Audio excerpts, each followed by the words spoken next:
Uh, Nice, thank you. And Annie, while I'm going through the opening slides, if you see anybody in the waiting room, please be sure to admit them. Sure will. Awesome, thank you. Well, we can't express it enough. Thank you all so much for being here this evening. My name is Liz, and I'm going to be playing a little bit of tech support while my wonderful coworker Annie is going to be leading our presentation on demystifying mulch. Before we get started, I want to thank the City of Petaluma for supporting this program, as well as thank all of you for being here and for having interest in learning more about mulch, about our drought, and about positive actions that we can be taking to support our planet. Next slide, please. Thank you. So for anybody who might be unfamiliar with our organization, I just want to talk really briefly about our work. Daily Acts is an environmental education nonprofit based in Petaluma, working throughout Sonoma County, and we take a heart-centered approach to inspiring actions that create connected, equitable, and climate-resilient communities. We believe in the power of our daily actions to reconnect people to self, community, and place, which in turn helps to heal our planet and our society. Our holistic approach starts in the soil and swells into culture and policy change. Through over 100 talks, tours, workshops, and trainings a year, we implement 3 interwoven strategies for systems change. First, we work to spread solutions and models that offer skills and tools to be able to grow food, medicine, habitat, and community, all while conserving resources. Next, we work to strengthen community leadership by connecting leaders who understand the interrelations of social, economic, and environmental justice issues through our networks and our alliances.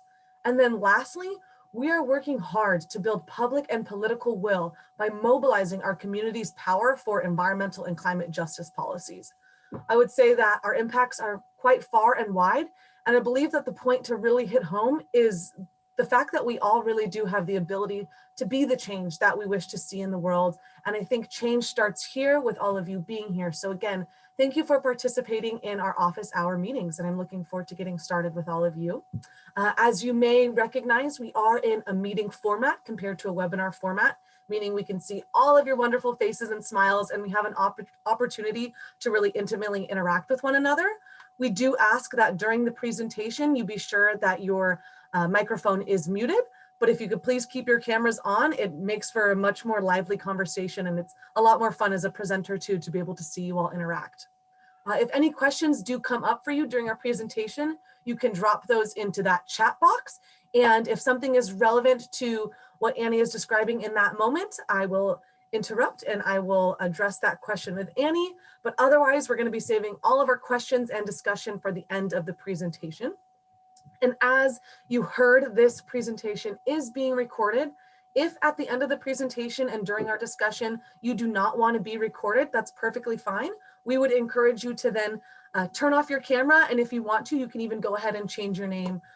That way you have a little bit more privacy.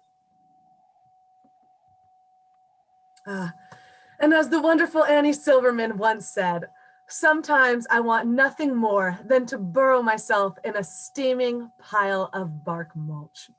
Beautiful quote by Annie Silverman. I'll pass it your way, Annie. Thanks for humoring a little bit of silliness this evening, but I do love mulch. I love it so much, and I'm so excited to be able to share this presentation with you and talk about demystifying mulch and all the different types of mulch. For the agenda for today, we'll start by defining mulch. Then we will review the benefits of mulch, and we'll talk about the right mulch for the right place. And then we'll have plenty of time for questions and discussion. Mulch is defined as any material used to cover the soil for a variety of purposes. That is a really, really wide, broad definition that encompasses almost anything. And mulch is usually split up into 2 different categories, which would be organic or derived from plant material, and inorganic, such as rock. Really love this picture here, and it shows just a variety of the different types of bark mulch that are available. Bark mulch comes in all sorts of shapes and sizes and colors. There's just so many products on the market. And there's also a huge price range for the products on the market. Arbor mulch tends to be the cheapest option and can be anywhere from $10 to $19 a yard. And then larger, more uniform, specific wood type pieces of mulch can be up to $50 a yard. So lots of different options out there.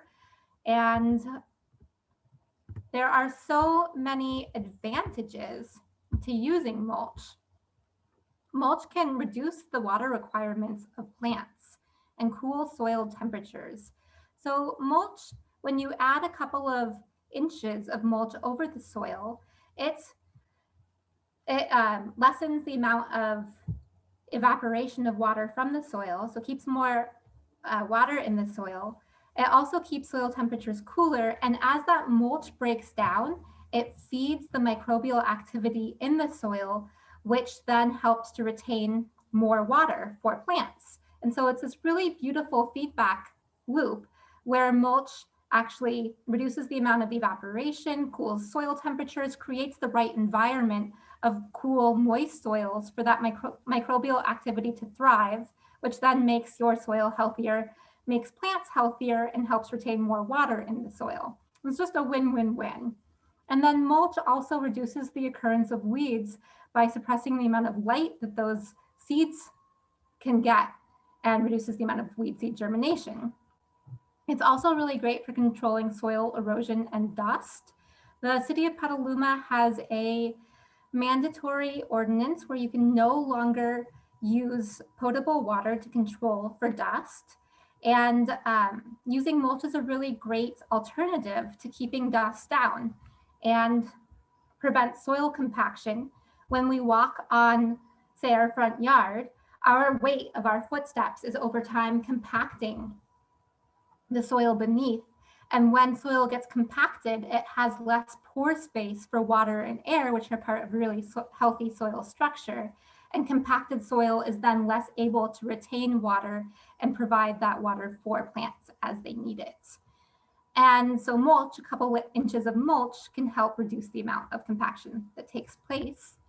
And it can also visually enhance the landscape. So mulch is pretty wonderful. And it can help contribute to these beautiful eco-friendly landscapes that use less water. Just take a second to appreciate some of the beauty of these photos. We often get the question of, is mulch flammable? There is a really wonderful study out of the University of Nevada in Reno, where they tested 8 different types of mulch in these circular test plots. They left the mulch in the environment for 2.5 months during the hottest, driest season, which is the summertime, which is the peak fire season in Reno, so that the mulch could resemble what mulch in somebody's yard would be like. And then on May 8th of 2008, they ignited each of these test plots to find out which of the mulches was more flammable and to find out whether mulch was flammable at all. So I will share with you the results on that. We're going to be paying attention to, let me get my laser pointer here.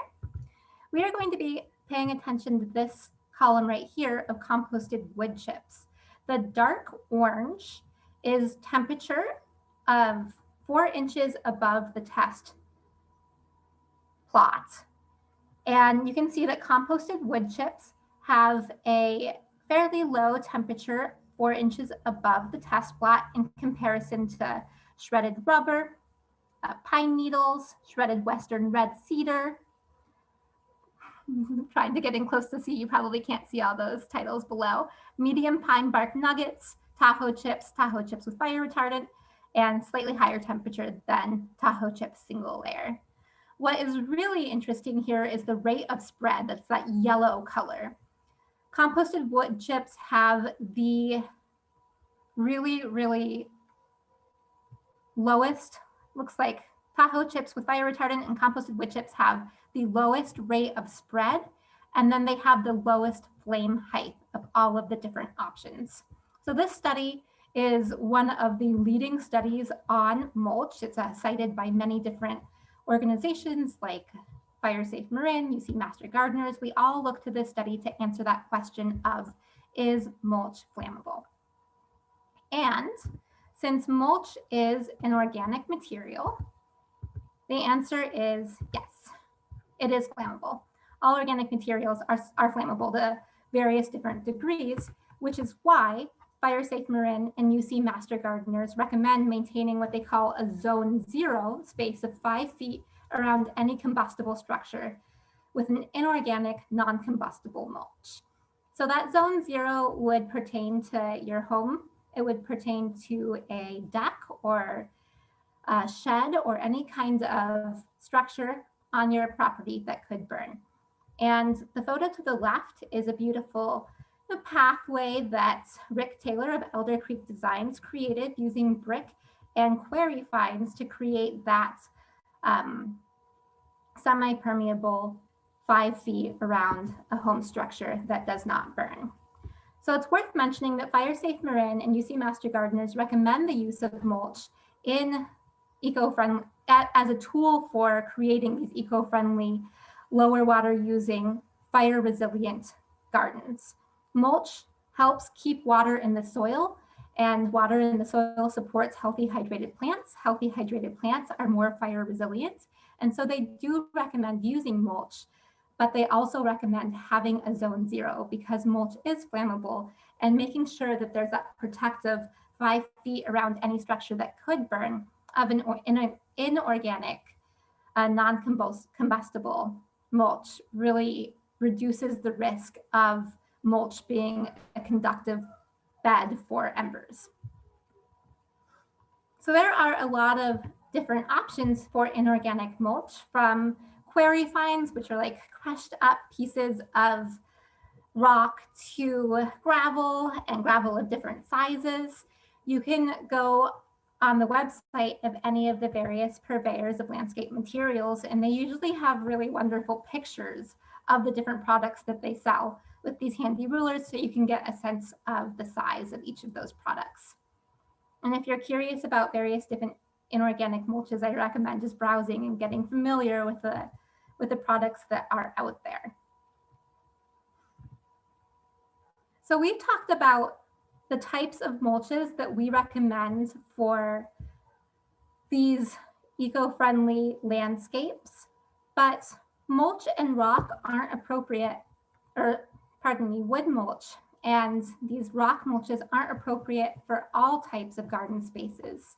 We had somebody mention wanting to learn about mulch use for growing food, and we actually don't recommend using wood chips for growing food. In raised garden beds or even in-ground garden beds, it's still really important to cover the soil to reduce the amount of evaporation that happens and to keep that soil nice and moist. We recommend using rice straw mulch because rice straw, it's a product that's used after the rice is harvested. It may still have tiny grains of rice in it, but that rice doesn't germinate in our garden beds, so it doesn't cause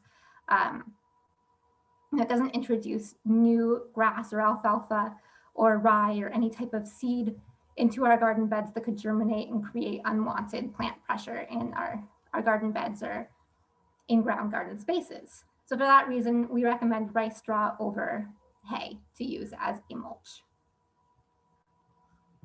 You can also use a lot of different types of organic mulches for garden beds, including leaf litter. All of that leaf litter that people typically rake up and then put in their green bins can be saved and can be used as a mulch. You can also use the trimmings of plants that you've pruned. One of our coworkers planted fava beans, harvested those fava beans, and then with such commitment spent hours snipping up the fava beans into smaller pieces to be used as this green mulch throughout his garden. We recommend chopping up the pieces that you pruned into smaller pieces, as they'll break down more quickly in your landscape space. I'm really curious at the end of this presentation to hear all the various different types of mulches that you all have used. I also want to share with you a really amazing program of the City of Petaluma. It's called the Mulch Madness Program. Now, this program is designed to provide assistance to people who are looking to eliminate their lawns. If you have a lawn that has been watered at the time of pre-inspection, then you can qualify for free cardboard, compost, mulch, and a sprinkler conversion kit that all of these materials will be delivered to your house for you to implement this project. Your lawn must be more than 500 square feet, and there are a couple other requirements that somebody from the City of Petaluma will go over with you. Once you have pre-qualified, you then qualify for a visit from us, from Dailyx, to come out to your yard and walk you through the steps of sheet mulching and even help you envision what you would like your landscape to look like after you are done sheet mulching. And so it's a really amazing rebate. And we highly encourage anybody who has a lawn in Petaluma that they're already watering to think about this process of sheet mulching and what their landscape could look like after they have sheet mulched. The photo on the left is it's actually our executive director's house before he sheet mulched. And the photo on the right is his landscape after sheet mulching. There are so many possibilities that you can do to create these eco-friendly, low water use, habitat providing beautiful spaces. And Dailyx and the City of Petaluma are here to support you throughout this process. And we highly encourage you to ask questions and reach out if you would like to begin that process. So as promised, this presentation was pretty short and sweet so that we can get into answering individual questions and having a conversation. But before we get going with that, we'll go over some upcoming events. And yes, that photo is of me in a giant pile of mulch. I love it so much. It's just such a enticing place to rest when you have a giant mountain and a lot of work to do. You can always lean back and rest in the mulch. And with that, I will hand it over to Liz to share some of our upcoming events with you. Beautiful. Thank you, Annie. So I'm going to just cover a few of our upcoming events, as Annie mentioned. First is going to be an in-person program, Grazing for Soil Health and Productivity in Times of Drought. This is going to be held on June 24th, and we are going to be covering best land management practices, again, in times of drought. You can sign up for that on our website. Next, we have August 7th is still tentative at this point. We're working on getting this up on our website, but we are planning for an in-person graywater tour in Petaluma. During this tour, we are going to be visiting 2 home sites where homeowners have a laundry to landscape graywater setup installed. Folks who join us will be able to tour the inside and the outside components of a laundry to landscape graywater system, learn about the homeowner's process of installing this system, and then learn about the benefits that follow with graywater. And then lastly, we are going to be having a program. This one is going to be a webinar or potentially a meeting actually on sheet mulching 101. So this is a really excellent follow-up program for all of you who attended the meeting today to learn about what sheet mulching is, how to sheet mulch your landscape, and again, the benefits that will follow. And for all of these programs, you can visit our website or sign up for our newsletter to stay in the loop and register. Additionally, we are hiring. Dailyx is looking to hire a bilingual programs coordinator to join our team. So if any of you feel called to work with us and think that you meet the requirements of this position, or maybe you know somebody who might meet these position requirements, please send this opportunity their way. We are really looking for a number of different candidates to be able to choose from and interact with. And if you have any questions whatsoever, please do not hesitate to reach out. You can also get more information about this position on our website as well. A super special thank you to all of our sponsors who allow this work to be possible, allow us to be here today and support the growth of our organization. We so deeply appreciate every single company, business, and individual who supports our work. So thank you to all of our sponsors. And before we wrap up, of course, we're about to dive into some organic conversations, but if any questions come up for you all after this program, please do not hesitate to reach out. As this as this slide indicates, we are fueled by good vibes and donations, and a number of you all actually did donate ahead of time, and I want to thank you sincerely for your contributions. And for anybody else, if you feel called to support our work or help our growth, please visit our donation page. We would greatly appreciate a contribution of any amount. And without any further ado, I think it's time to dive into the discussion portion of this program. Thank you again.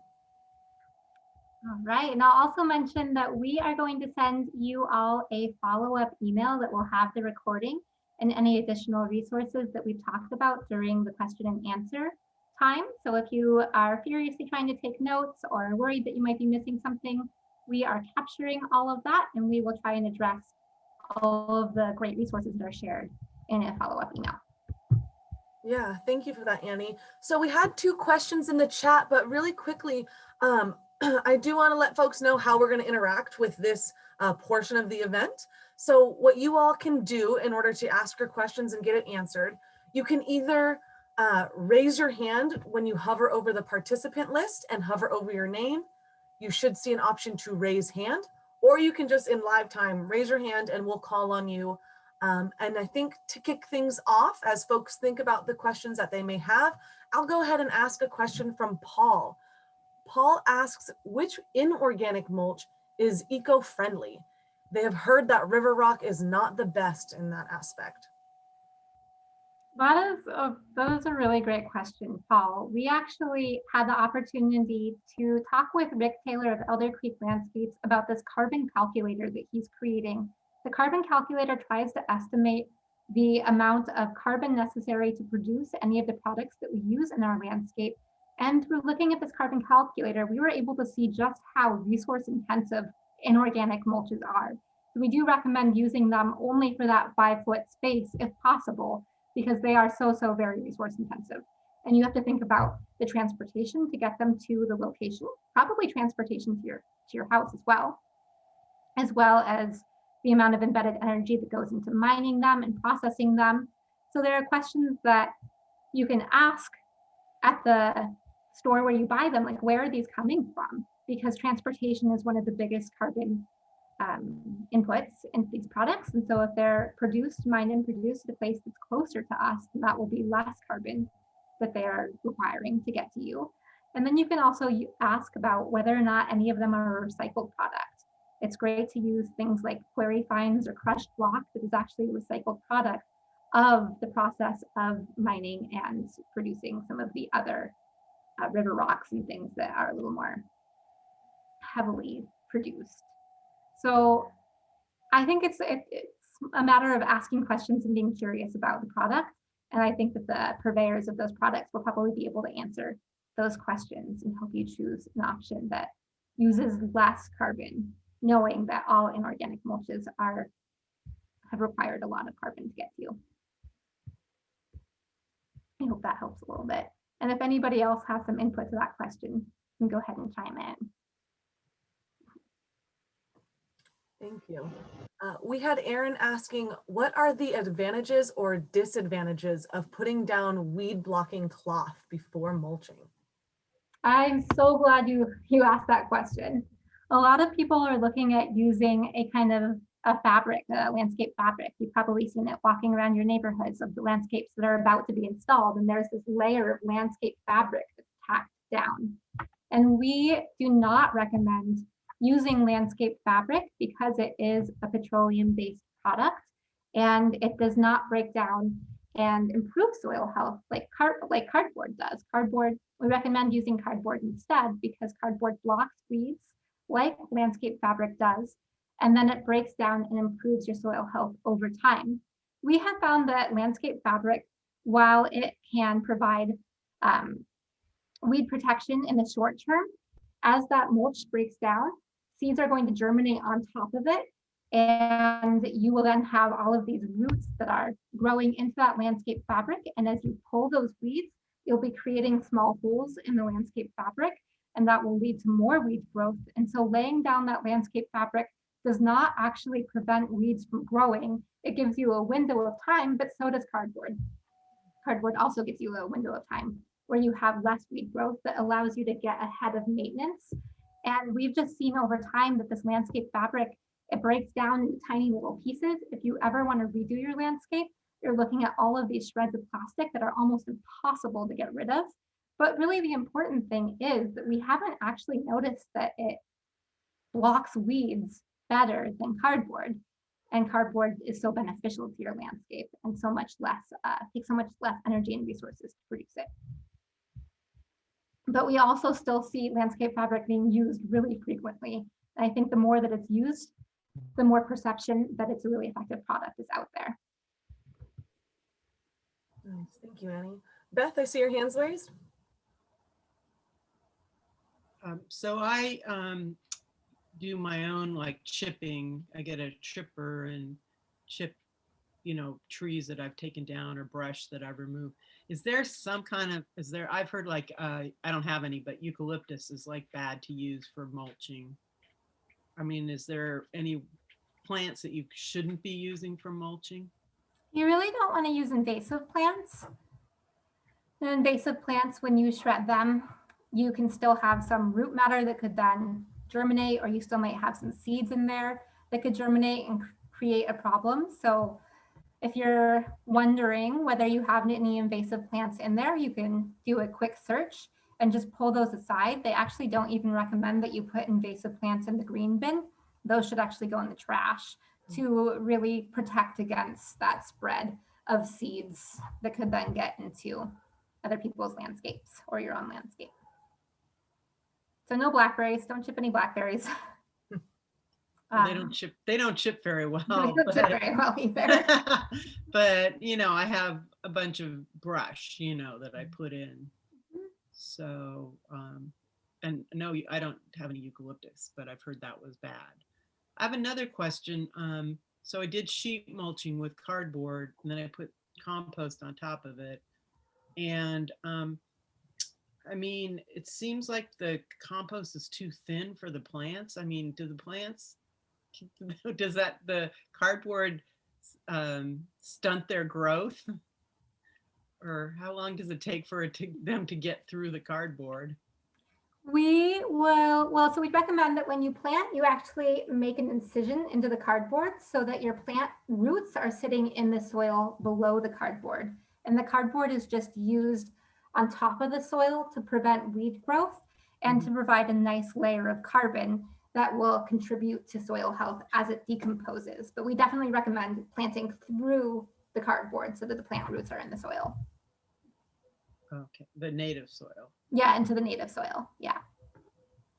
Okay. Yeah, so you would do, in that situation, you would have native soil and then 2 layers of cardboard on top of that, or however many layers you choose to use given the weed pressure that you're experiencing. And then you would have about 1 inch of compost on top of that, and then 2 inches of mulch on top of that. And to plant, you would just gently brush away the wood chips and the compost until you see cardboard. And then I like to have box cutters, you can make an X in there and then peel back the cardboard and then dig into the native soil, plant it there, gently put the cardboard back around the plant, making sure that it's not right up against the stem, because anything up against the stem can cause the stem to rot. And then replace the compost and the mulch, leaving enough space around that stem. Okay, thank you. Yeah. Paul, I see your hands raised. How about the sheet mulching? I thought I understood that you put the compost layer on the bottom and then the sheet mulch on top of that, and then the bark on top of that, and then the compost helps kill the weeds under the cardboard. So there's no one ultimate recipe for sheet mulching. You can put the cardboard down first and then the compost on top of that, and then the wood chips on top of that. Or you can put the compost down first and then the cardboard and then the chips on top of that. It will all break down. The advantage of putting the cardboard down first is that the compost and the wood chips then hide the cardboard. You have less of a chance of the cardboard showing through. And then the cardboard up against the soil will then break down fairly quickly. So either way works. There's different recipes out there. We recently changed our recommendation from putting down compost first and then cardboard and then mulch to cardboard first, because the biggest complaint we had is that mulch would kind of like wear away in certain spots, and then you just have cardboard, and that doesn't look very good. Yeah, I did the Mulch Madness a while ago, and I think they recommended different, so it's changed over time. Yeah, we changed our recommendations just with anecdotal experience with people saying like, hey, I see my cardboard, it just doesn't look right.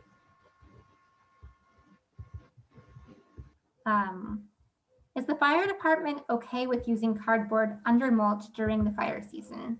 Yes, that is the recommendation for sheet mulching. And we recommend, we're facing a really serious drought right now. And so it's ideally you would be watering down your cardboard, not so much for fire reasons, but just because when you water down that cardboard, you're kind of like sealing in moisture into your sheet mulched environment. But because we are under such a drought right now, a lot of experts are recommending just not doing that, because the landscape will hydrate and the cardboard will break down. Adding water to it helps that process and helps jumpstart that process. But yes, the fire department is okay with using cardboard to sheet mulch. Just not, they don't recommend it in that zone 0.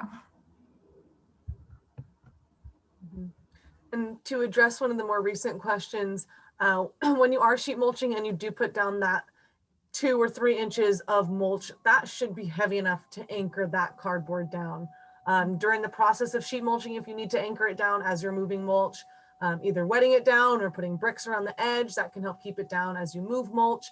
But like Annie continues to say, the moisture that is being held within your landscape after sheet mulching should be more than enough to make sure that those materials are kept on your landscape. And I really appreciate the question of what's the difference between compost and mulch, because so many people have that question. It's not a silly question at all. And so compost is it's organic materials that have been left over time to decompose. Compost is a mixture of carbon and nitrogen that has been left to decompose over time. And oftentimes it is comprised of some percentage of either chicken poop or horse manure or cow manure, and then carbon. So wood chips or like brush that's been chipped. And then that's just left, turned and left over time. And as it decomposes, the temperature increases to a point where it then kills any kind of pathogens that would be in the poop of whatever you're using.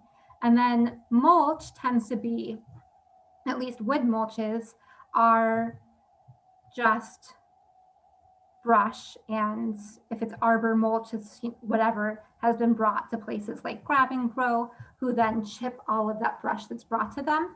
And so that will have little bits of leaves in it. It'll have little branches, and that arbor mulch is a combination of carbon and nitrogen, because the green leaves contain nitrogen in them. And so that will decompose a little bit faster than, say, just like a cedar mulch that's just pieces of wood, it's just carbon.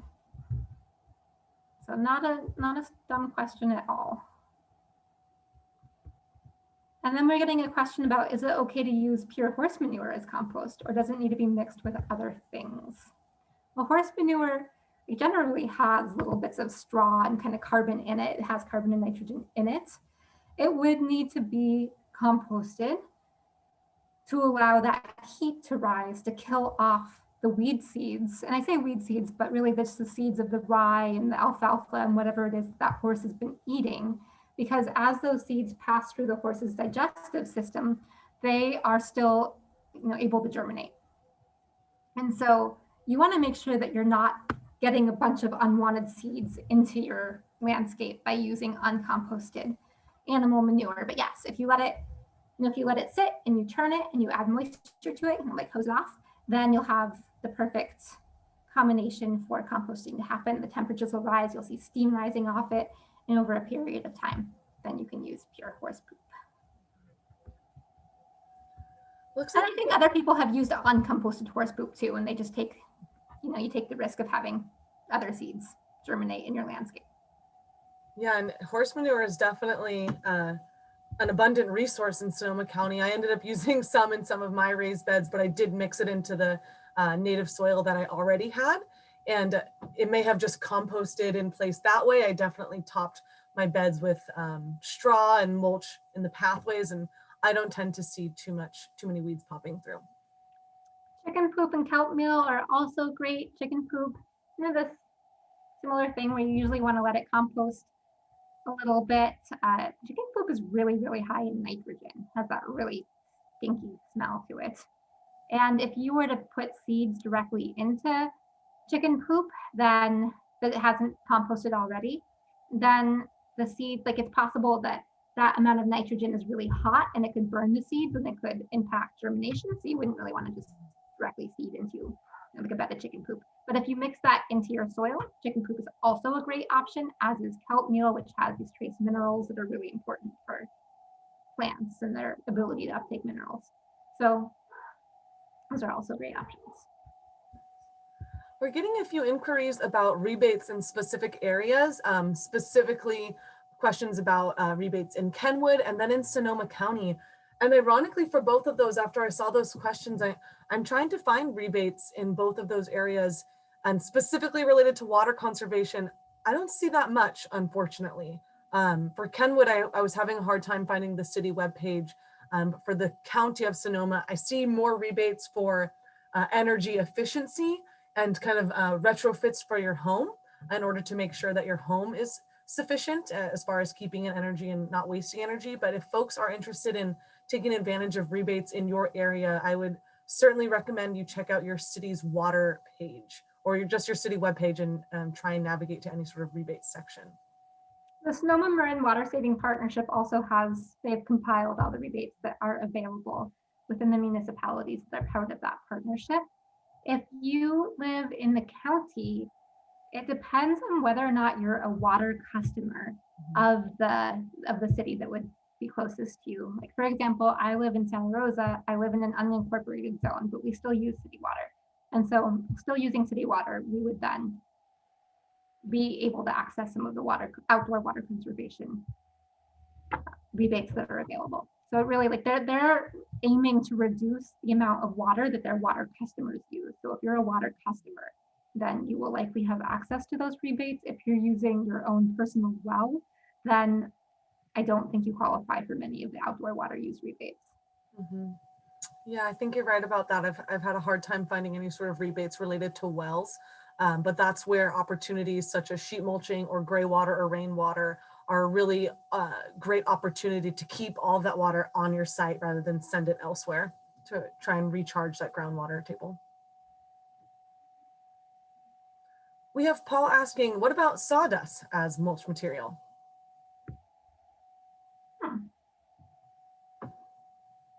I would think about how big it is and whether it might blow away.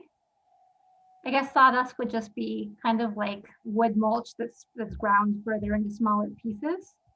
I would be wondering how long it would take to blow away or whether it would blow away.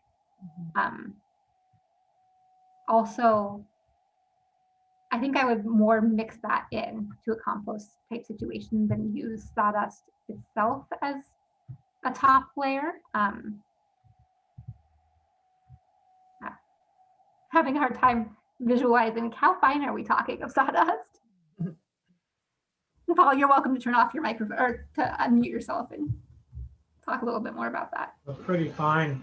I thought I read where that they said it might take nitrogen out of the soil, so you might not want to do it around plants. So I don't know if you heard about that at all. Yeah, if you mix like wood chips into the soil, as they break down, they can bind up available nutrients. I think sawdust would be if you have, somebody actually talked about composting and wanting to compost on their property. If you had a compost pile where you were then composting nitrogen, like your kitchen scraps, which are really heavy in nitrogen, you could use that sawdust as carbon to then create the balance of a nice, well-balanced compost pile. So composting, does anybody have experience with their own compost piles that they want to share about?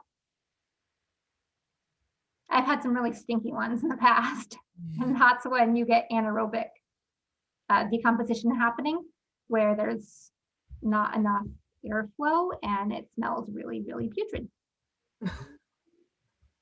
Tried, not very successfully.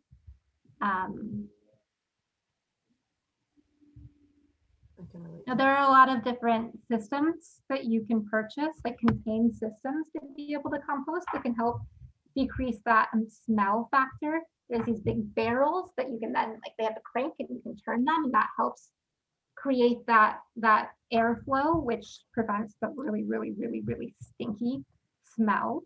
I found that when compost piles get kind of gross, it's because they're out of balance with their carbon and nitrogen. Oftentimes they can get too nitrogen heavy if you're using too much kitchen scrap. And in that case, things like sawdust or just like wood chips or chipped brush or brush itself can really help balance out that pile. There's also vermiculture, composting with red wiggler worms that can happen inside, which is pretty neat. They can take your food scraps, they eat those food scraps, and then you collect their poop. And that can be used as a compost tea or as an amendment to soil. And that can be kind of a fun indoor project, also a low smell project, actually a no smell project if those red wigglers are in balance. How frequently should you replenish the mulch? That's a great question. So mulch does, arbor mulch especially, breaks down pretty quickly. We recommend replenishing mulch every 2 to 3 years.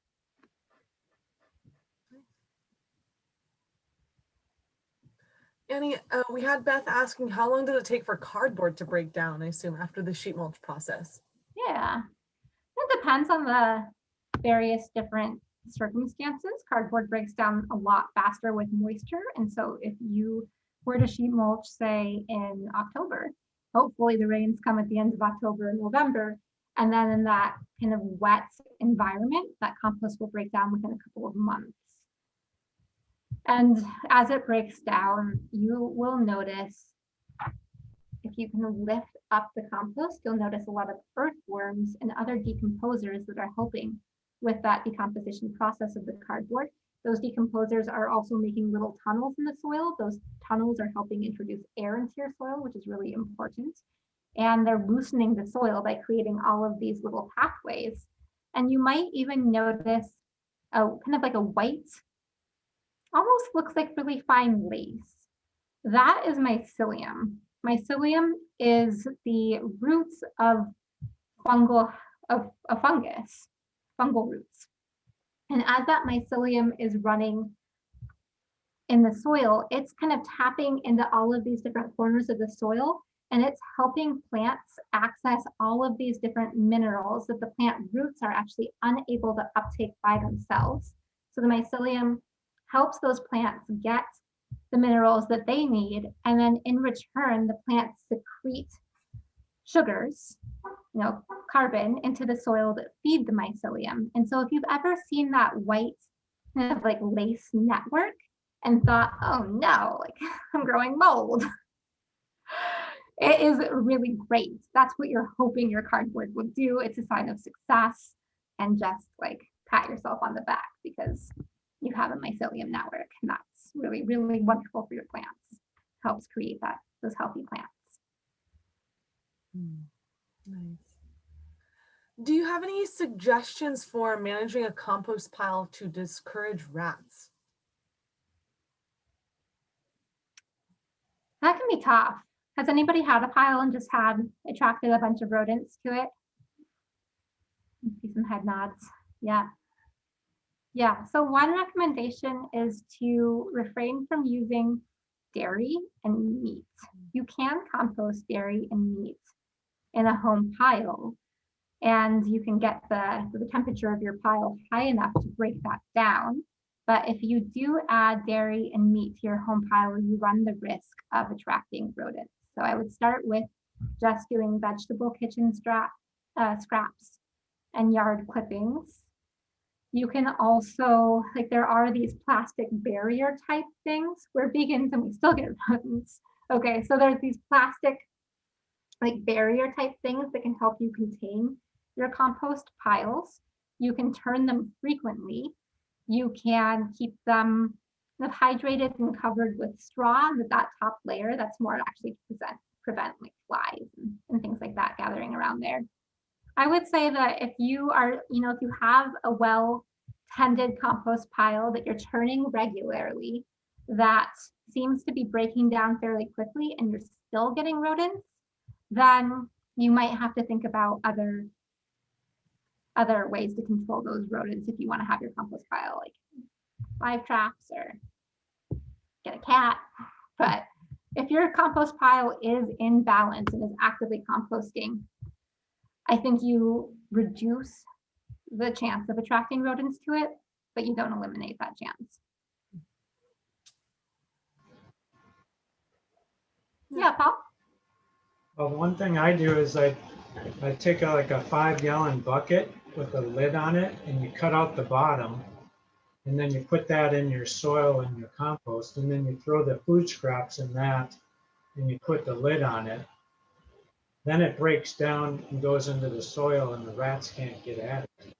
And it also builds up a bunch of worms at the bottom, and they eat it all too. So.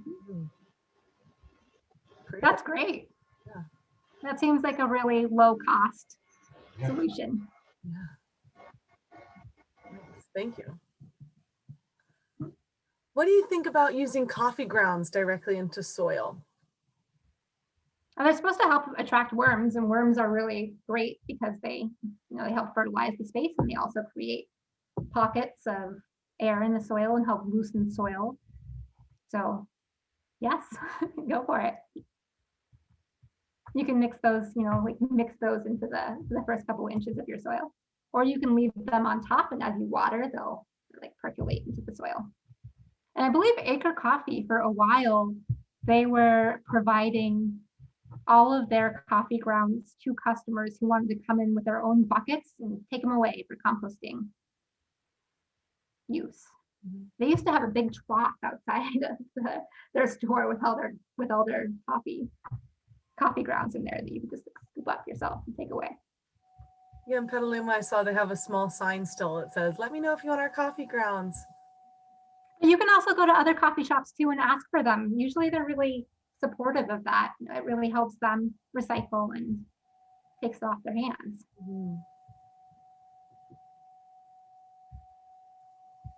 Rats do like vegetables too. That is correct.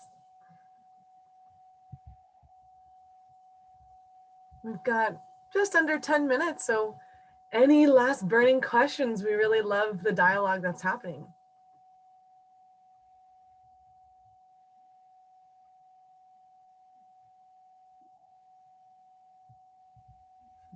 Allison might be typing. And one note on mulch as well, that you can reach out to arborists who you see in the neighborhood and see if they will deliver mulch to you for free. We just had, and Liz has taken advantage of this too on her property, we just had about 10 yards of mulch delivered to us, and it has been a great free resource. You just have to have a place for them to put it. You can't always control how much there is, and it's really great because it usually includes a lot of the green material too, and so it has a nice balance of carbon and nitrogen, and it breaks down pretty quickly, and it's a great free resource out there. Yeah, if you have the space to accommodate it, definitely having a wood chipper drop in bulk is an amazing free resource, and I have never seen such healthy soil on this property. Liz, how many yards do you think you've had delivered at your house at this point?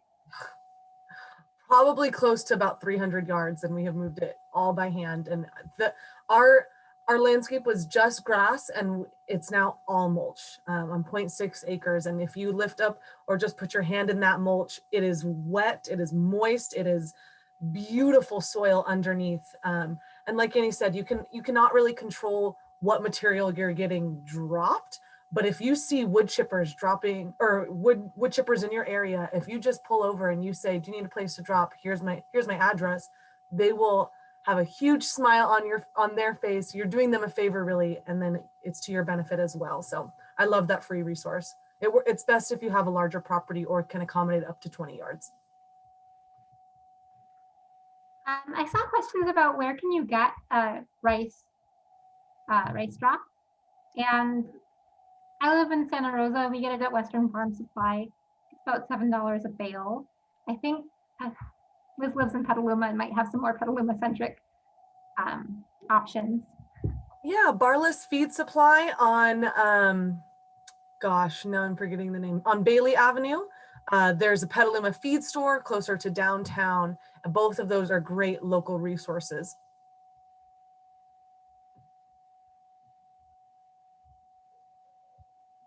Larson's, yeah, that's a great suggestion as well.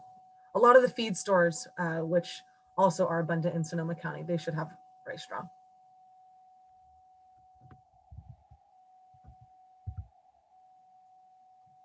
And for all of the Dailyaks model site installations, we do, for the most part, source our mulch, our compost, and rolls of cardboard from Grab and Grow Soil Products off of Llano Road in Santa Rosa.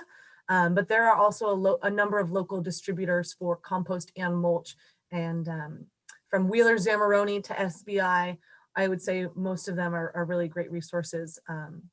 Marin Compost, closer to Marin, I would recommend checking out some local sources. And if you can get delivered in bulk, that's kind of the way to do it, in my perspective.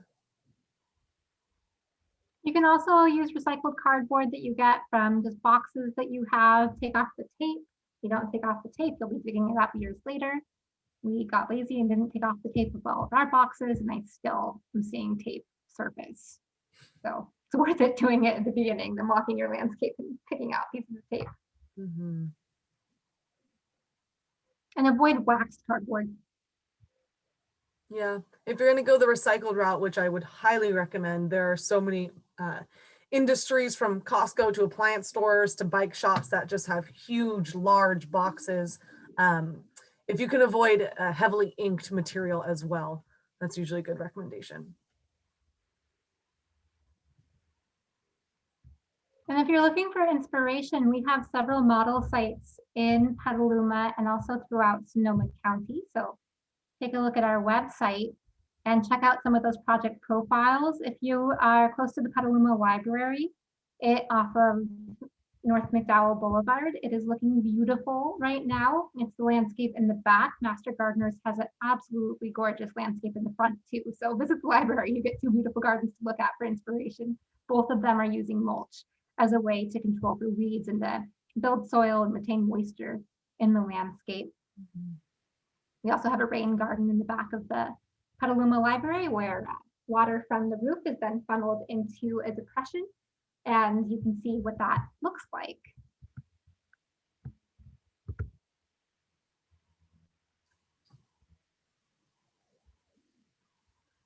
So reading Pamela's question, what do you think about putting down soil to make mounds? Would you cardboard, then mulch, then soil?